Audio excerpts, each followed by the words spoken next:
Hi guys, this is Coach Steve with Multisport Mojo, TriGearGuru.com and RunGearGuru.com. Today, we're talking about the difference between the Nike Pegasus 35 and the Nike Pegasus 35 Turbo.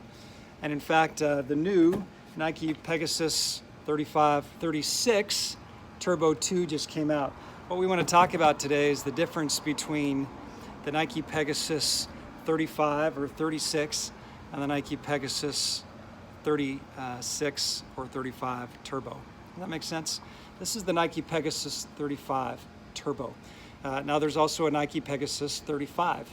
Let's talk about the differences. The Nike Pegasus 35 Turbo incorporates the ZoomX midsole.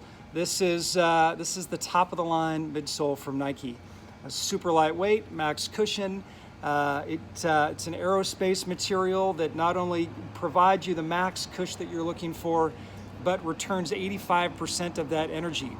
In the Nike Pegasus 35, just the straight 35, it uses the Nike Zoom midsole, which incorporates the React foam, which is not as responsive, but is still a terrific midsole. You still get the max cush. It just doesn't have as much of the energy return as the ZoomX. All right, second difference is in the upper. In the Nike Pegasus 35 Turbo, you get an exaggerated heel collar. And this helps with the rub against the back of your heel, and it helps with that Achilles in supporting that. You get a little more support.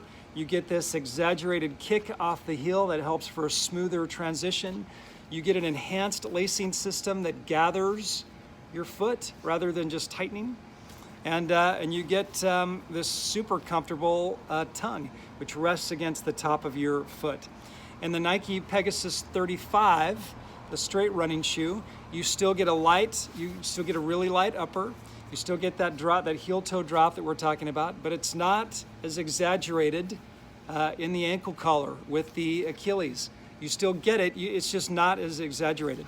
It's also not as exaggerated here on the heel kick out. So in the Nike Pegasus Turbo, you're really looking for intermediate and advanced runners who want as much of as smooth a transition right in the stride as you can get, and so it kicks it out a little more. You want you want as comfortable a heel collar as you can get, and so it's a little more exaggerated, a little more stability. And you want a lacing system that gathers your foot.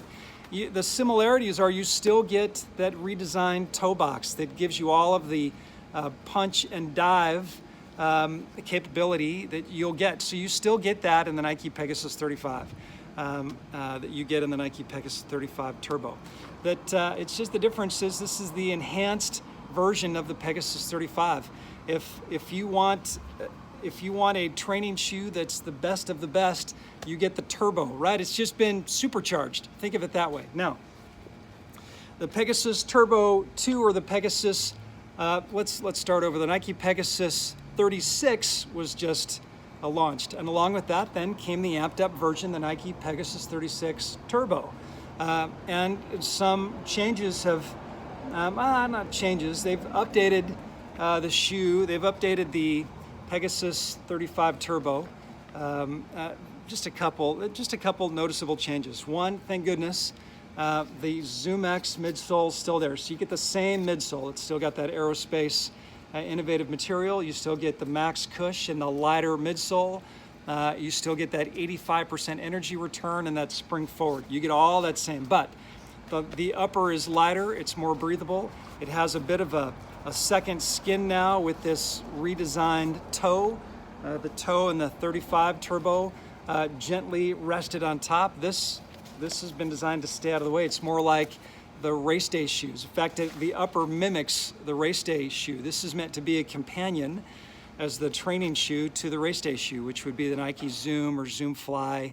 It would be the Nike Zoom Fly, the Nike Zoom Fly SP, or the Nike Zoom Fly Flyknit. All different iterations of that lighter upper, more ergonomic, less structured shoe for a race day. Elite runners, and like the Kipchogis and the Lindens of the world are going to want to use the Vaporfly 4% on race day. For you and me, we're going to use the Zoom Fly or the Zoom Fly SP or the Zoom Fly Flynet. The other noticeable difference is the ankle collar, and I'll put these up so you can see them. It's just not as exaggerated anymore. Again, it mimics more of that lighter race day upper to where they're still taking it out of the way. Now, you still get this great open collar that I love, and you still get the support around the Achilles that I love. It's just not as exaggerated. Again, they've taken a lot of the weight out of the shoe. So this shoe, overall, the Pegasus 36 Turbo is a lighter shoe than the Pegasus 35 Turbo. And likewise, the Pegasus 35 is a lighter shoe than the Pegasus 36. The two amped up versions are lighter versions of the 35 and the 36. And the Pegasus 36 Turbo is a lighter version of the Pegasus 35 Turbo. They're both wonderful shoes. You can find this on Nike.com for about $180, or you can go to Amazon.com where Nike's got them up there as well, and other retailers. You can find links to the best prices if you go out to our site at TryGearGuru.com or RunGearGuru.com. Just search for Nike Pegasus Turbo or Nike Pegasus Turbo 2, and it'll take you to those links. It'll also give you the dig down on all the information and pictures if you want to drill down on the differences between the Nike Pegasus 36 and the Pegasus 36 Turbo, or the Nike Pegasus 35 and the Nike Pegasus 35 Turbo. I hope that helps. This is Coach Steve with Multisport Mojo.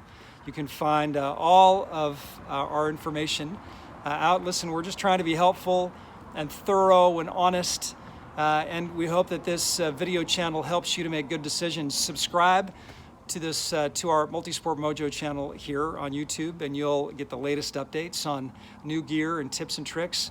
And then you can also go out to our websites at TryGearGuru.com for everything triathlon, RunGearGuru.com for everything running, RideGearGuru.com for everything cycling, and SwimGearGuru.com for everything swimming. We're everything multisport. We want to give you all of the dig down on the latest gear, and then tips and tricks that can help you be the best in multisport.